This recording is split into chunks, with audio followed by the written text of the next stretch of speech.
দূর, ওই একই রকমের ডিমের তরকারি খেয়ে খেয়ে আমি কিন্তু বোর হয়ে গেছি। তাহলে এবারে কি করব? নতুন কিছু করো তাহলে। ঠিক আছে, চলো একটু চেষ্টাই করি। একটা পাত্রে ডিমটাকে ফাটিয়ে তার কুসুমটাকে বার করে নিলাম, আর তার মধ্যে দিলাম একটু নুন আর পেঁয়াজ কুচি। তারপরে আপ্যার মেকারটা ভালো করে গরম করে ওর মধ্যে তেল দিয়ে পরে ওটাকে ছোট ছোট ডিম ভাজা মতন করে নিলাম। কি সুন্দর ফুলে উঠেছে দেখেছো? তারপরে কড়াইতে তেল গরম করব, আর ওর মধ্যে দেব আলুগুলোকে ভালোভাবে লাল লাল করে ভেজে তুলে রাখবো।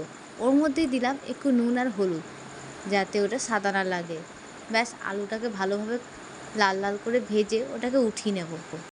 তারপরে একটু মশলা দিয়ে দিলাম, ওই আদা বাটা, জিরে বাটা, রসুন, কাঁচা লঙ্কা বাটা, আর একটু নুন আর হলুদ।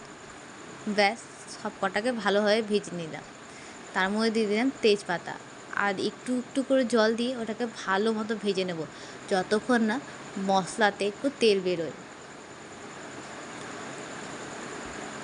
অনেকক্ষণ মশলাটাকে কষার পর ওটা যখন তেল বেরিয়ে আসবে, তার মধ্যেই ওই ভাজা আলুগুলো দিয়ে দেবো, আর আলুর সাথে মশলাটাকে ভালোভাবে কষে নেব। ব্যাস, ওটাকে ভালোভাবে ভাজা হয়ে যাওয়ার পর ওটার মধ্যে পরিমাণ মতো জল দিয়ে দেবো।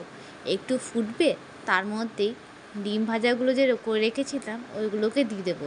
কিছুক্ষণ ফোটার পরই ব্যাস, আপনাদের রেডি নতুন ধরনের একটা ডিমের কারি। নামটা জানি না, তবে যাই হোক, এটাকেই আজকে চেষ্টা করলাম। কেমন হয়েছে অবশ্যই জানাবেন, এবং বাড়িতে আপনারাও অবশ্যই ট্রাই করবেন।